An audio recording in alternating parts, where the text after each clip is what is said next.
Olá, meus queridos. Essa semana promete. Nós vamos falar um pouquinho sobre a dissertação argumentativa, a parte da estrutura, tá? E preparei um material com muito carinho para vocês, tá? Que é para vocês tirarem algumas dúvidas, se tiverem. No geral, eu faço um apanhado já pensando nas possíveis dúvidas, tá certo? São mais de 20 anos já dando aula de redação, então os anos passam, mas as dúvidas sempre são as mesmas, ok? Vamos que vamos! O nosso capítulo 9, ele vai começar a trabalhar essa parte da estrutura, tá? Nosso objetivo é identificar as características estruturais do texto dissertativo, diferenciar a introdução, o desenvolvimento e a conclusão, e reproduzir tais características em contextos diversos. Então, o que acontece? O capítulo, ele fala sobre tudo, nós vamos falar sobre tudo, mas eu vou enfatizar nesse capítulo 9 a introdução, tá? E na próxima aula, desenvolvimento, e assim a gente vai, tá certo? Então, eu vou falar sobre o conteúdo do capítulo e vou enfatizar determinada parte do texto dissertativo, ok? Falar um pouquinho sobre o título, muito importante, muitos perguntam, professora, tem que colocar o título na redação, né? O que acontece? No Enem, que é o nosso concurso foco, o título ele não é solicitado, mas se existe, ele faz parte da redação, então ele vai contar ponto também, tá?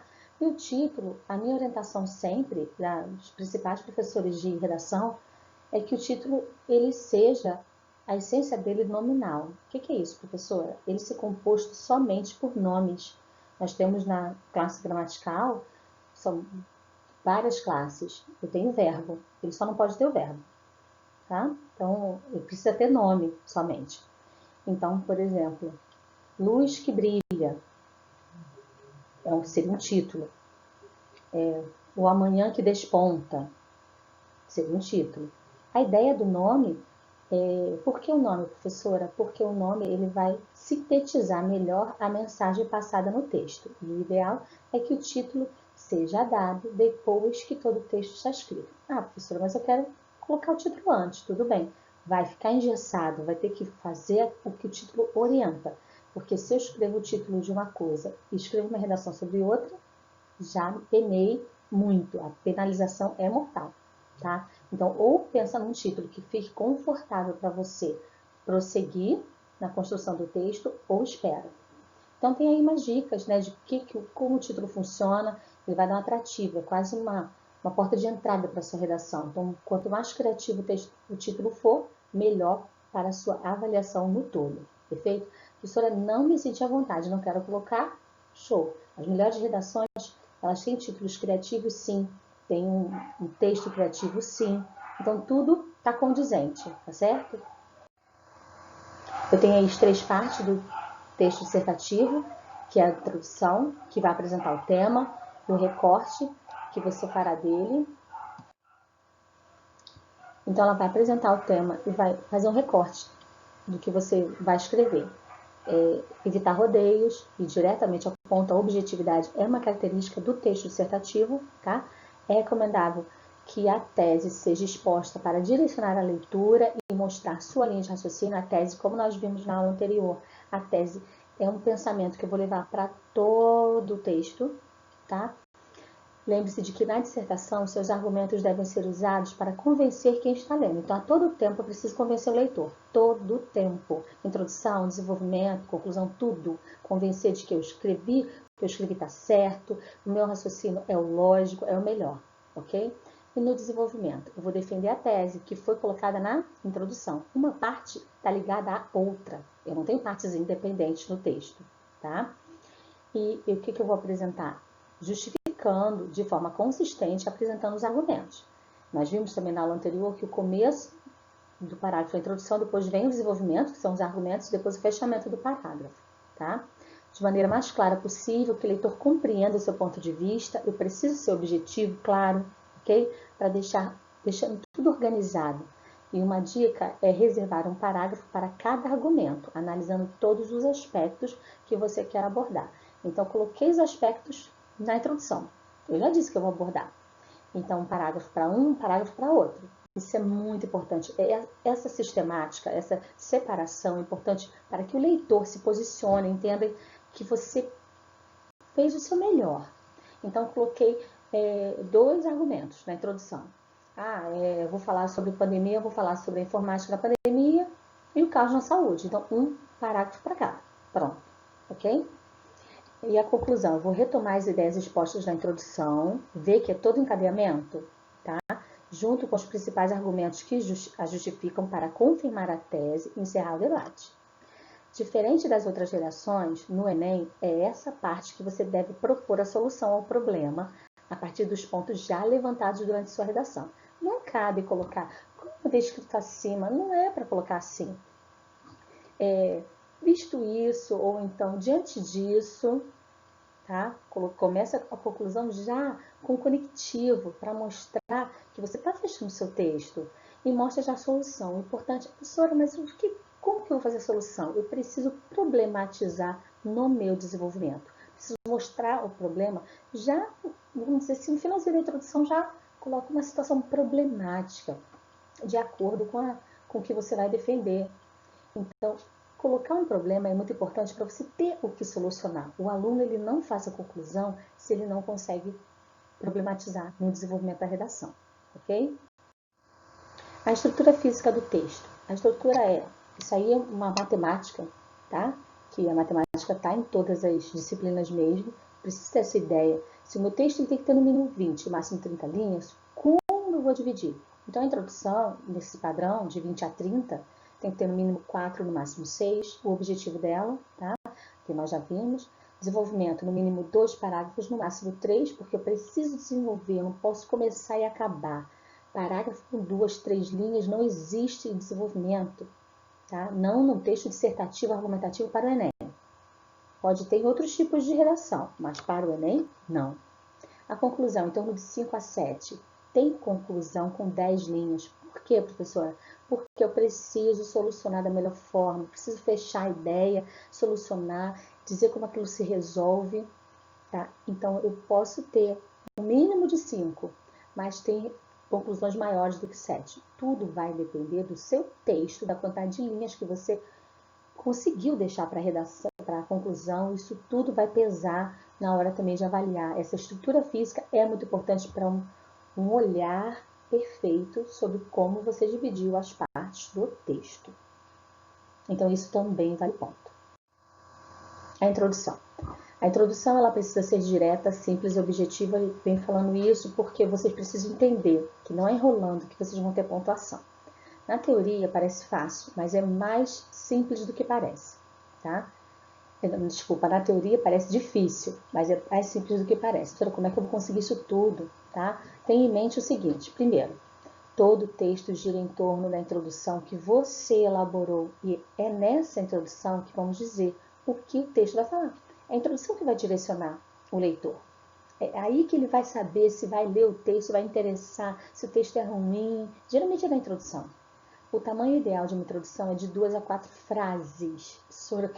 Tem gente que chega no ensino médio sem saber o que é frase. E tem os pontos continuativos, beleza? Então, são esses os pontos continuativos. São de dois, então, são 2 frases. Então, tive um ponto, aí continuou, terminou no outro, tá? Mas para o Enem, 2 frases também não dá. Então, tem que ser períodos maiores, tá? Para poder colocar aí pelo menos umas 3 ou 4 linhas preenchidas sustentáveis, né? Que a gente diga assim que vale a pena ler. Então, se a letra for pequena, tudo bem, vai dar pouco. Agora, se a letra for grande, né? E assim vai. Em cada parágrafo posterior do desenvolvimento, devem ser defendidas as frases elaboradas na introdução.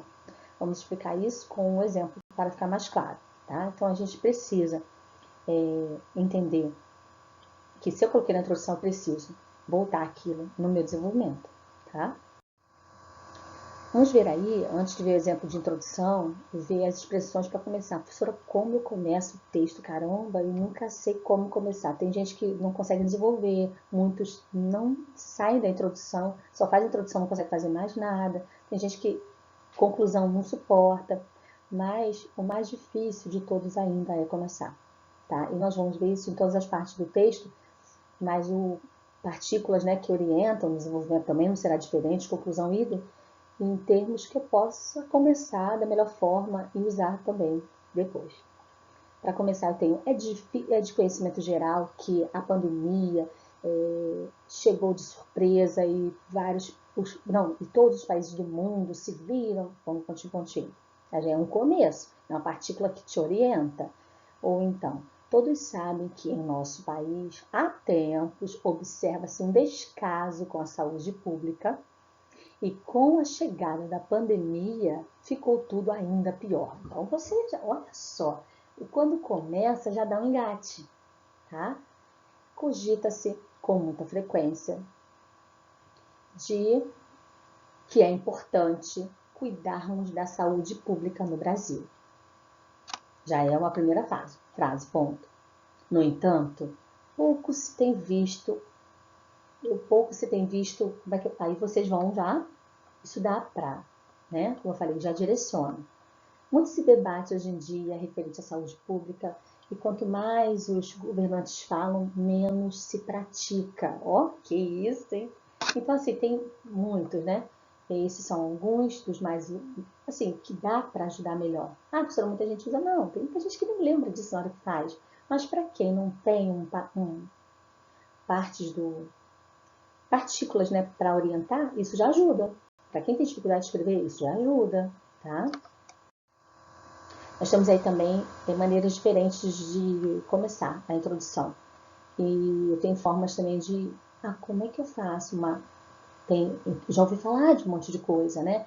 Então, uma introdução por alusão histórica, você faz uma alusão, por exemplo, sobre a saúde, você pode falar de alguém da saúde, numa época histórica, você pode falar de um conceito, né? Por exemplo, conceito de pandemia, pode falar de uma citação, estudiosos na época tal citaram a pandemia, isso foi visto, tá? Uma paráfrase também, você pode escrever uma coisa, em linguagem diferente, isso também é usado numa introdução, comparar estudos anteriores com estudos atuais, referente à saúde, à tecnologia, comparar antes ninguém tinha acesso, agora tem, mas isso não adianta, porque na hora de ter um auxílio emergencial não consegue nem se cadastrar, né, no CPF, então posso comparar se antigamente não se tinha nenhum acesso, hoje tem, mas ainda é precário, ó, que lindo que fica. Atualidade, posso usar sim o fato atual e repercutir para fazer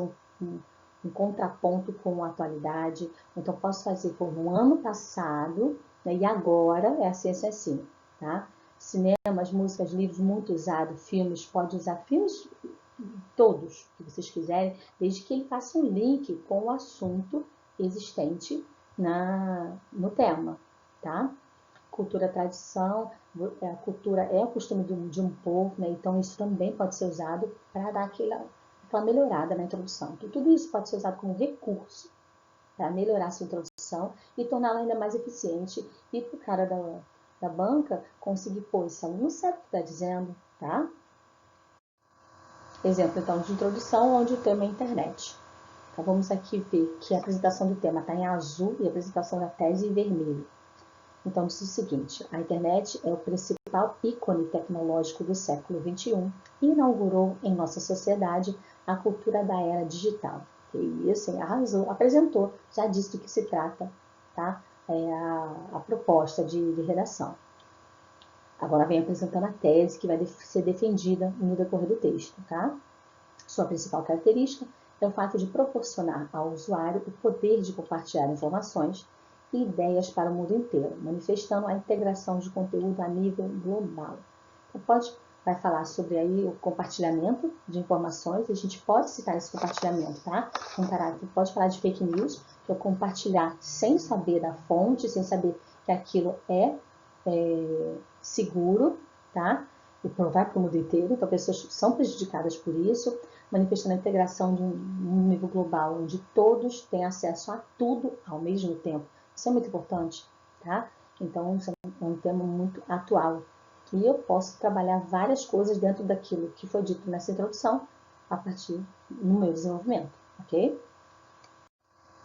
Um outro exemplo de introdução é um exemplo que é utilizado, mas não tanto quanto o primeiro, tá?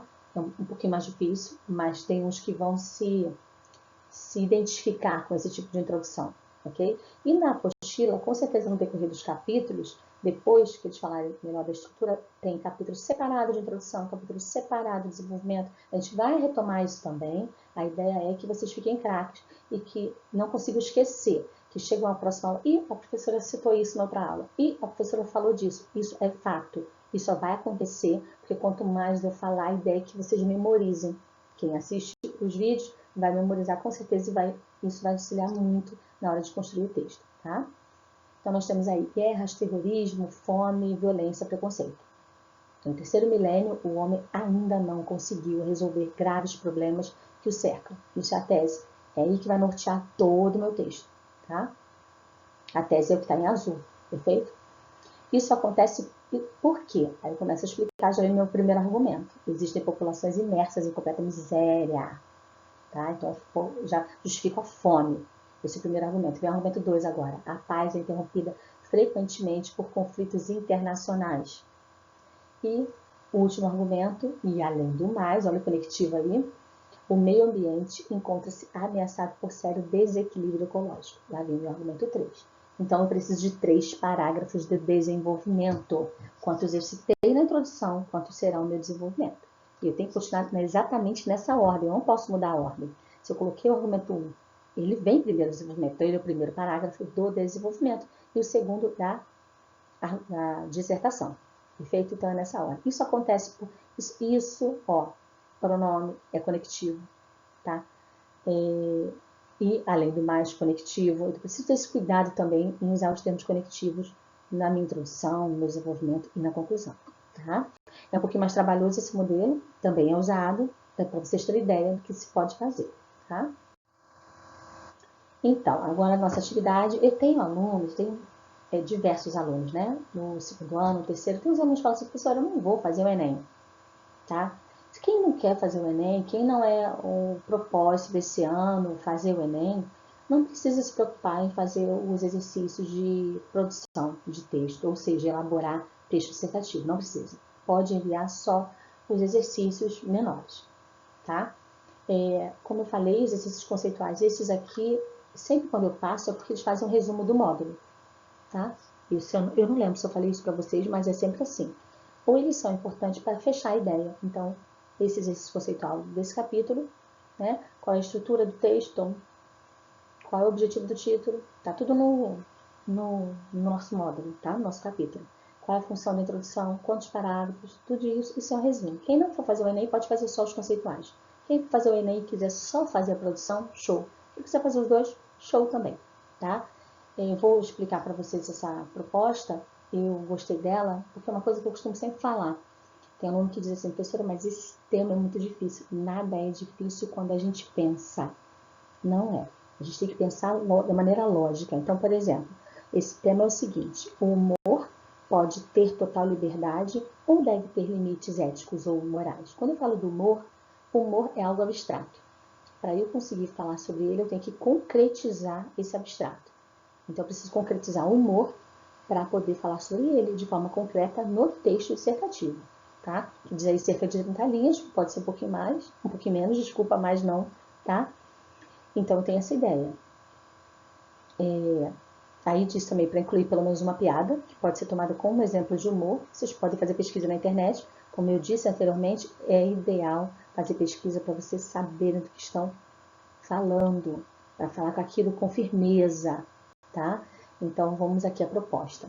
Sírio afirma em Humores da Língua que piadas são um tipo de material altamente interessante para estudo, porque praticamente só há piadas sobre temas que são socialmente controversos: sexo, política, racismo, crenças, escola, loucura, morte, desgraças, deficiências físicas. Piadas operam fortemente com estereótipos: judeu avarento, português estúpido, gaúcho enrustido, marido traído, esposa infiel, mineiro esperto, loura burra, etc.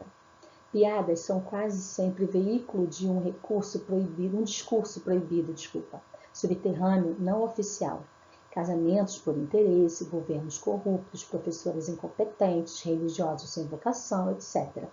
Assim sendo, com frequência episódios relacionados ao humor causam constrangimento quando vêm a público via internet, TV, jornais, impressos e outras mídias. Então vocês vão citar alguma piada que pode ser tomada como exemplo para poder, a partir daquilo, ter uma tese e a partir disso criar argumentos para defender no desenvolvimento. Problematiza, tá? De preferência alguma dessas piadas, que com certeza precisam ser temas assim, ou polêmicos ou controversos, para poder a partir daí solucionar na conclusão, tá? Então, quem for fazer o Enem esse ano, se quiser focar na produção, pode. Justifica isso para mim, por favor, no comentário particular. E quem não for fazer, pode fazer só o conceitual. Lembrando que tem uma galera também grande me devendo dever. Se puder colocar em dia, eu agradeço. Beijo grande, boa semana para vocês, galera.